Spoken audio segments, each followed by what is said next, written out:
देखा जा रहा है जो विक्टिम परिवार है वो फांसी देने से थोड़ा पीछे हट रहा है। हाँ। तो इसको लेके क्या बोलिए आप?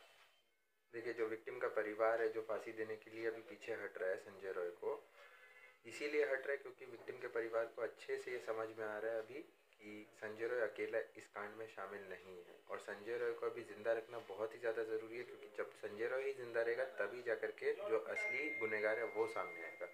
अगर संजय रॉय को अभी फांसी दे दिया जाता है तो जो असल सच है वो कभी ज़िंदगी में सामने नहीं आने वाला है किसी भी हाल में।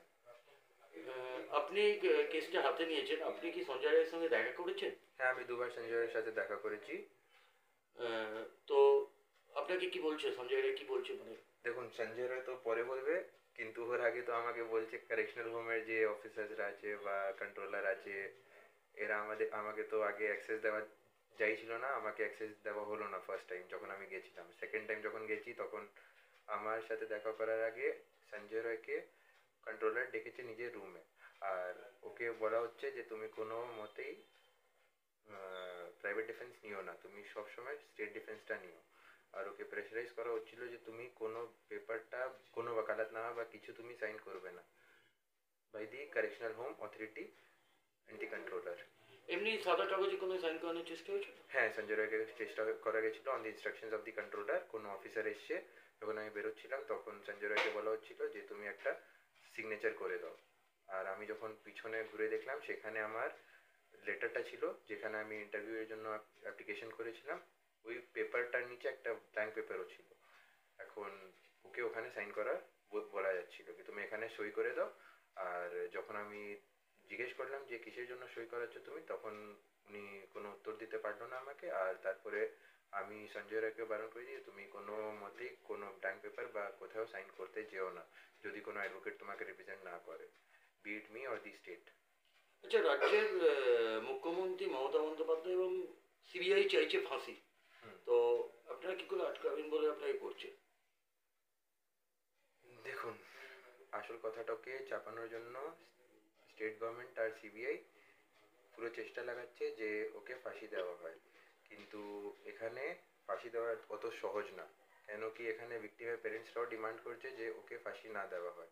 আর এখানে পুরো কনফ্লিক্ট অফ ইন্টারেস্ট হয়ে যাচ্ছে যে যদি ভিক্টিমের প্যারেন্টস যদি বলছে যে ওকে ফাঁসি না দেওয়া যায়, আর এক জায়গায় সিবিআই স্টেট যদি বলছে যে ফাঁসি দেওয়া, ওটা শুধু পুরো কনফ্লিক্ট অফ ইন্টারেস্ট, অ্যান্ড পুরো ব্যাপারটাই সাবজুডিস টু দ্য কোর্ট হয়ে যাচ্ছে এখন। আচ্ছা, আপনি যে কেসটা হাতে নিয়েছেন, আপনার প্রতি কোনো চাপ আসছে কোনো বাইরে থেকে কিংবা কোনো পলিটিক্যাল থেকে আপনার কোনো চাপ আসছে? দেখুন, আমার উপরে চাপ করতে পারবেন না কেউ, কেন কি ওরাও জানে যে আমি পেছনে সরবো না এখান থেকে, এই পজিশন থেকে। আমি যদি এই কেসটা এখন পুরো পড়েছি তাহলে এটাই ভেবে আমি আগে বেড়েছি যে আমি এই কেসটা হ্যান্ডেল করব, আর কোনো পলিটিক্যাল প্রেশার বা কোনো অন্য প্রেশারের দিক থেকে আমি কোনোদিনও পেছনে যাব না। আর সেকেন্ড জিনিস যেটি আছে, আমার উপর প্রেশার করার আগে ওরা সঞ্জয় রায়ের উপর প্রেশার করেছে, আর তাই জন্য এখন স্টেট লিগাল এড ওর ওয়াকালতনামাটা সিগনেচার করিয়েছে। আর যদি আমার উপরে প্রেশার বানাতো তাহলে কিছুই হতো না, আমি তো কোর্টের সামনে পুরো ব্যাপারটাই এসে বলে দিতাম যে আমার উপরে প্রেশার বানানো হচ্ছে এখন স্টেটের থেকে।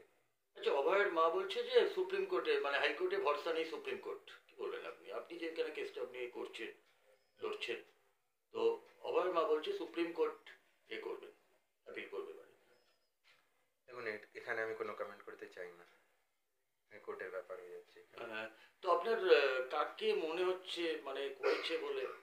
দেখুন, যারা প্রেজেন্ট ছিল ওই স্পটে 12টা থেকে 6টা অবধি, তাদেরকেই আমি পুরো সাসপেক্টের নজর থেকে দেখবো, কেন কি ওদের কোনো মতেই ওদের নাম উল্লেখ হয়নি কোথাও, ওদেরকে ডাকা হয়নি কোর্টে, ওদের ট্রায়াল কন্ডাক্ট করা হয়নি, এক্সামিনেশন করা হয়নি, ক্রস এক্সামিনেশন করা হয়নি, কিছুই করা হয়নি, and that was the suppression of the fact. যদি ট্রায়াল কোর্ট চাইতো তাহলে অনেক ইজিলি ওদেরকে ডাকা হয়ে যেত, কিন্তু ওদের নাম কোথাও উল্লেখ হয়নি। আচ্ছা, আজকে কি আপনাদের কোনো শুনানি ছিল? কি হাইকোর্টে আপনাদের একটা শুনানি ছিল? হ্যাঁ, আজকে অ্যাপিল ম্যাটারে আমি অ্যাপিয়ার করেছিলাম। তো কি হলো মোটামুটি আজকে? দেখুন, ওখানে আমি জানতে পেরেছি যে স্টেট অলরেডি ওখানে স্টেট লিগাল এড যে আছে ওনার অ্যাডভোকেট ওকালতনামাতে সই করিয়ে নিয়েছেন সঞ্জয় রয়ের থেকে, যেখানে আগে আমি 21 তারিখে একটা অ্যাপ্লিকেশন ফাইল করেছিলাম যে আমি ফ্রি লিগাল এড প্রোভাইড করব প্রো বোনো বেসিসে, ওখানে এখন স্টেট এসে ওর ওয়াকালতনামাটা ফেচ করে যে যখন কি ওদের অ্যাপ্লিকেশনটা ছিল 23 তারিখে, আমার 21 তারিখে। अच्छा, जब से राय आया है लोगों तो मालूम हो रहा है कि संतुष्ट नहीं हो रहे हैं लोग पब्लिक। आप कहाँ तक सक्सेस हो पाइएगा इस राय को लेके, कहाँ तक इंसाफ दिला पाइएगा? देखिए पहले तो ये केस तो मिले, अगर केस ही नहीं मिला तो इंसाफ कहाँ से दिलाएगा। अब स्टेट लीगल एड आ गया यहाँ पर बीच में, तो स्टेट लीगल एड को अगर इंटरवीन करना इतना इम्पोर्टेंट हुआ और वो आकर वकालतनामा फेच कर लिया, तो इसके लिए तो अब बहुत सारा मेरे को प्रोसेस फॉलो करना पड़ेगा अकॉर्डिंग टू दी लॉ। बिना फॉलो किए तो मेरे को केस अब मिलेगा नहीं, तो उसके लिए I will appeal in the supreme court. Let's see, Wednesday को एक मैटर भी है लिस्ट पर आरजी कर का, तो उसमें क्या होता है उसके बेसिस पे, और कल आज का जो ऑर्डर आएगा उसके बेसिस पे मैं डिसाइड करूँगा कि आगे मेरा प्लान ऑफ एक्शन क्या रहने वाला है। धन्यवाद।